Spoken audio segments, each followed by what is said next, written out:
नमस्कार साथियों।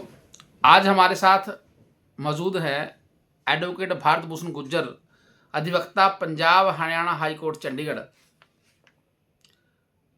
सर, आपके पास एक मुकदमा जिसमें कोर्ट ने आपके क्लाइंट को मानहानि के आरोपों से बरी किया, वो क्या मुकदमा है, उसके बारे में थोड़ा जानकारी दें।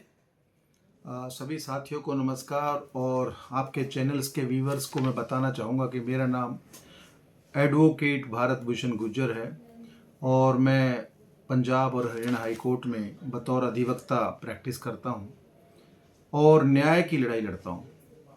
मैं हमेशा जो न्याय से वंचित हैं, पीड़ित हैं, दुखी हैं और जिनका कोई सहारा नहीं, उसके सहारा बनने की कोशिश करता हूँ। जिनकी कोई आवाज़ नहीं होती, उनकी आवाज़ बनता हूँ और जिनके साथ अन्याय होता है उनको न्याय दिलवाता हूँ। मामला जो है वो पंचकुला की डिस्ट्रिक्ट कोर्ट में हमारे न्यायालय में चल रहा था और लगभग 2019 से लेकर 2026 के तक वो चला। 16 फरवरी को हमारा ऑर्डर आया जिसमें मेरे जो मुवक्किल हैं, क्लाइंट हैं, वो बाइज्जत बरी हुए। और उस मामले में हुआ क्या था कि जो वादी है, कंप्लेनेंट है, शिकायतकर्ता, और जो इसमें अक्यूज्ड हैं, वो किसी क्लब के सदस्य थे और कुछ क्लब में कुछ पोस्ट को लेके कुछ चुनाव होना था जिसमें गड़बड़ी पाई गई और मेरे जो क्लाइंट थे उन्होंने दूसरे प्रतिद्वंदी के खिलाफ वहाँ पर 420 का मुकदमा दर्ज कराया।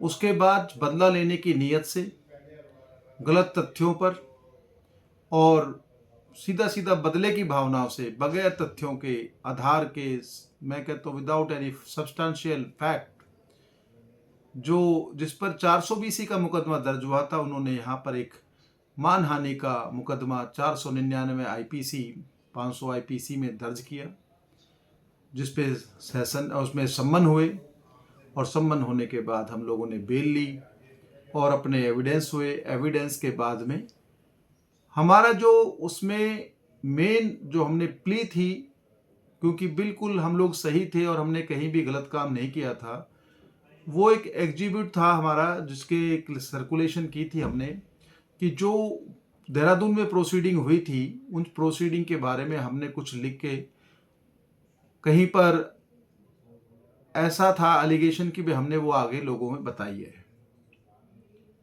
लेकिन हमारा कहना यह था कि अगर कोर्ट की प्रोसीडिंग को या जजमेंट को या कोई भी प्रोसीडिंग को बता देना जो कि बिल्कुल सब्सटेंशियल ट्रू हो, उससे कहीं पर भी किसी की मानहानि नहीं होती और किसी भी प्रकार से किसी का क्षति नहीं होती, कोई हानि नहीं होती। जिसमें हमने अपनी प्लीडिंग की और आर्ग्यूमेंट्स हुए। I had put my arguments in written as well as oral और माननीय न्यायालय ने पाया कि हाँ, जो भी अगर उसको माना जाए, उस लेटर को भी या उस ईमेल को, तो उसमें जो भी लिखा गया था वो कोर्ट के आदेश के बारे में, कार्रवाई के बारे में लिखा हुआ था। तो उसमें कहीं पर भी जो इंग्रेडिएंट्स होते हैं जो कॉन्स्टिट्यूट करते हैं कि किस प्रकार से मानहानि यानी कि डेफेमेशन बनना चाहिए, तो वो डेफेमेशन के इंग्रेडिएंट्स थे ही नहीं। और हम लोगों ने बाइज्जत, मुझे बताते हुए बहुत खुशी होती है कि मेरे आज तक के किसी भी केस में सज़ा नहीं है, क्योंकि मैं सच की लड़ाई लड़ता हूं और मैं झूठ के साथ नहीं खड़ा होता।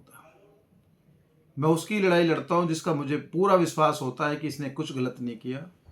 तो मैं आज तक जितने भी केस में, मेरा 99.9 केसेस में मेरे को और मेरे क्लाइंट्स के साथ न्याय हुआ है और सत्य की जीत हुई है। हम लोग हमेशा बरी हुए हैं और इस केस में भी ऐसा ही हुआ। मेरा जो रिकॉर्ड है वो मेंटेन हुआ और हम मेरे क्लाइंट बरी बाइज्जत किए कोर्ट ने।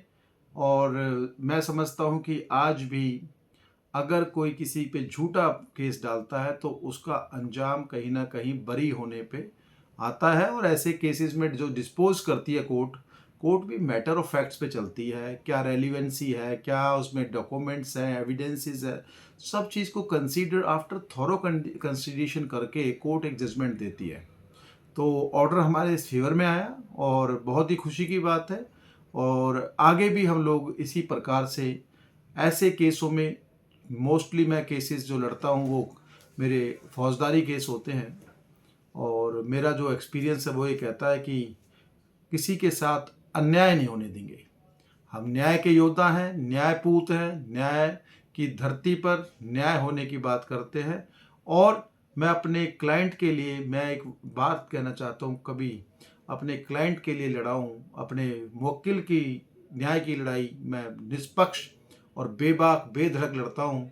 इसके लिए मुझे कोई दबा नहीं सकता, कोई खरीद नहीं सकता। जय हिंद, जय भारत।